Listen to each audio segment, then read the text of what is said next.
विधानसभा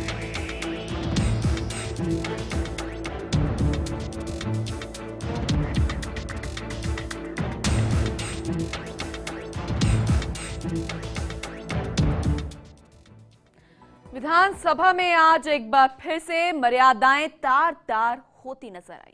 विधानसभा में पार्टियों के सचेतकों की जिम्मेदारी होती है कि वे अपने अपने विधायकों को सदन की मर्यादा का पालन करवाएं, उन्हें अनुशासन में रखें। लेकिन प्रश्नकाल के दौरान तो सचेतक ही मर्यादाएं तार तार करते हुए दिखे। हमारे सहयोगी गोवर्धन चौधरी ने इस मुद्दे पर बात की विधायक सुरेंद्र पाल टीटी और कांग्रेस विधायक शकुंतला रावत से। विधानसभा में आज जहां एक तरफ ओलावृष्टि को लेकर कांग्रेस ने सदन से वॉकआउट किया, तो दूसरी ओर एक ऐसा वाकया भी सामने आया जिसमें भाषा की मर्यादाएं टूटती दिखाई देगी। सबसे गंभीर बात यह थी कि जिन पर मर्यादाएं बनाने की जिम्मेदारी है सचेतकों पर, वो ही आपस में भाषाई मर्यादाएं लांघते नजर आए। हमारे साथ इस पूरे मामले पर आज क्या विधानसभा में रहा, कौन सा बड़ा मुद्दा रहा, तमाम चीज़ों पर चर्चा करने के लिए मंत्री सुरेंद्र पाल सिंह जी टीटी रहेंगे, कांग्रेस से शकुंतला रावत रहेंगी। सबसे पहले मैं टीटी साहब से शुरुआत करता हूं। टीटी साहब, विधानसभा एक ऐसा मंच है, ऐसा सदन है जहां पर विधायक अपने अपनी बात कहते हैं, अपने इलाके की जनता की समस्या है उनको जाहिर करते हैं। लेकिन आज एक वाकया देखने को मिला, आपकी पार्टी के, आपके दल के उप मुख्य सचेतक हैं, वो भाषाई मर्यादाएं लांघते नजर आए। सवाल ये कि क्या विधानसभा में इस तरह गाली गलौज पे उतर आने से जनता की समस्याएं हल हो जाएंगी?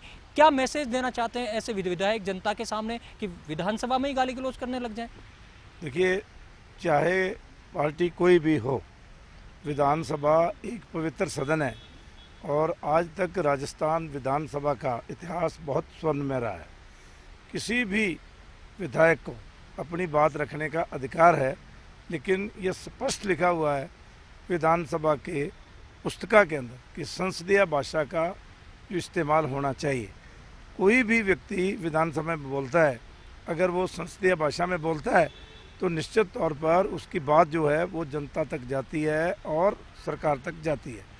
लेकिन अगर कोई असंसदीय भाषा में बोलता है तो वो तो जो स्पीकर है, इसलिए बार बार वो कहते हैं कि कोई भी असत्य बोलना, असंसदीय भाषा बोलना, ये कोई अच्छी बात नहीं है।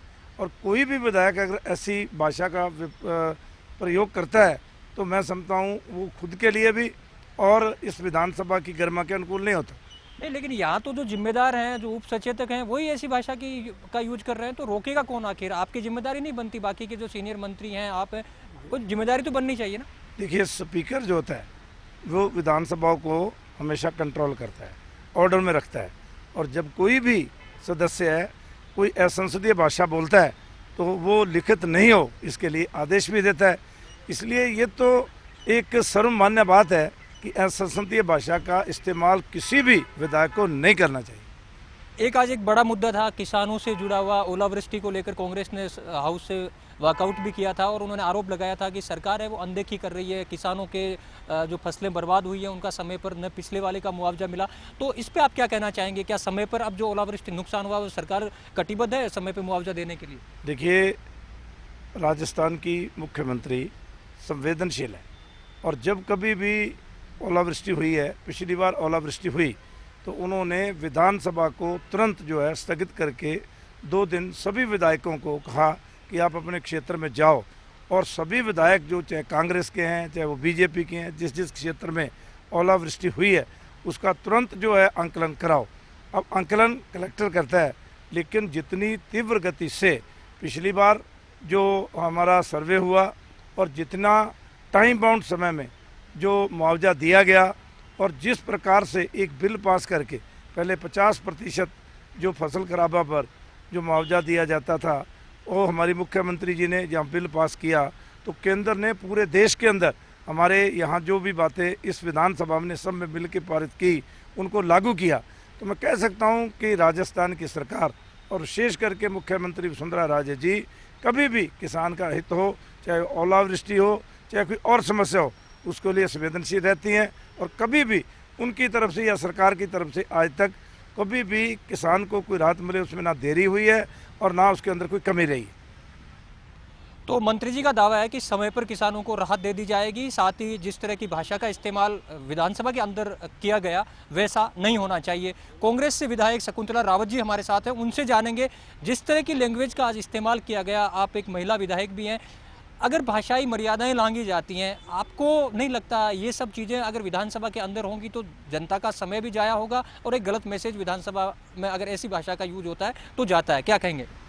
बिल्कुल, मैं आपके माध्यम से बताना चाहूँगी कि जो मुख्य सचेतक और उप सचेतक होते हैं, तो इनका जो पद है वो इसलिए है कि कोई भी किसी तरीके की कोई विधानसभा में कोई ऐसे शब्द बोले उसको रोकना चाहिए, कंट्रोल करना चाहिए। अपने पक्ष के लोगों को, पक्ष और विपक्ष दोनों एक दूसरे के पहलू हैं और आलोचना और समालोचना करना भी ज़रूरी है। अगर ऐसा नहीं होगा तो फिर सदन का कोई औचित्य नहीं रहेगा। बार बार उनका उठना, हमें लगता है कि वो उनकी जो छोटी मानसिकता है उसको वो दर्शाते हैं कि बार बार जब भी विपक्ष का कोई भी व्यक्ति सदन में बोलेगा, कोई भी सदस्य बोलने को खड़ा होगा तो वो उनका बोलना वो शुरू हो जाते हैं। चलो, बोलने तक भी फिर भी सही है, लेकिन किस तरह के वर्ड्स वो विधानसभा के अंदर, सदन के अंदर वो काम में लेते हैं, जिस दिन वो शपथ लेते हैं विधायक पद की, तो नहीं, लेकिन ये जो पूरा मामला है दोनों तरफ से होता है, ऐसा नहीं है कि अकेले उनकी तरफ से ही होता है। कुछ जिम्मेदारी विपक्ष की भी बनती है, आपके कांग्रेस के विधायकों की बनती है कि ऐसी चीज़ें डाइवर्ट की जाए। शालीन भाषा में भी, बिना उत्तेजनाएं फैलाएं भी आप जनता के मुद्दे उठा सकते हैं, लेकिन देखने में ये आता है चाहे विपक्ष हो चाहे सत्ता पक्ष हो, उत्तेजना फैलाने में सबसे पहले आगे रहते हैं। तो ऐसे में आपकी भी जिम्मेदारी नहीं बनती कोई? नहीं, उत्तेजना फैलाना, क्यों उत्तेजित होते हैं? पहले वहाँ से शुरुआत होती है कि वो, जैसे आज उन्होंने शब्द जो काम में लिए वो मैं मेरे मुंह से उच्चारण नहीं करना चाहती, क्योंकि मेरे में और उनमें क्या फ़र्क रहेगा फिर। तो जो उन्होंने उच्चारण किए और वो लगातार करते ही जा रहे हैं, अध्यक्ष जी की भी बात नहीं मान रहे, तो फिर उधर से रिप्लाई गया। बाकी कोई भी पार्टी का व्यक्ति हो, लेकिन जिस पद पे वो बैठे उसको उस पद की गरिमा का ध्यान रखना चाहिए कि आप किस का जनता का प्रतिनिधित्व कर रहे हैं और किस पद पे बैठे हुए, तो आपको संवैधानिक भाषा का उपयोग करना चाहिए। आलोचना कीजिए, समालोचना कीजिए, लेकिन अपनी गरिमा के तहत करना चाहिए। तो कुल मिलाकर के आज विधानसभा के अंदर जो कुछ हुआ, जिस तरह की अमर्यादित भाषा का यूज हुआ, सबका यही मानना है कि इस तरह की भाषा से, इस्तेमाल से बचा जाना चाहिए। लेकिन सवाल ये पैदा होता है कि विधायक आखिर क्यों अपनी जिम्मेदारियां भूलकर ओछी लैंग्वेज पे उतर आते हैं? जाहिर है जनता चुनकर भेजती है इस उम्मीद में कि वो अपनी आवाज़ उठाएंगे, उसका दुख दर्द उठाएंगे, लेकिन विधायक हैं कि मानने को तैयार नहीं होते। कैमरा पर्सन घनश्याम कुलदीप के साथ गोवर्धन चौधरी, फर्स्ट इंडिया, जयपुर।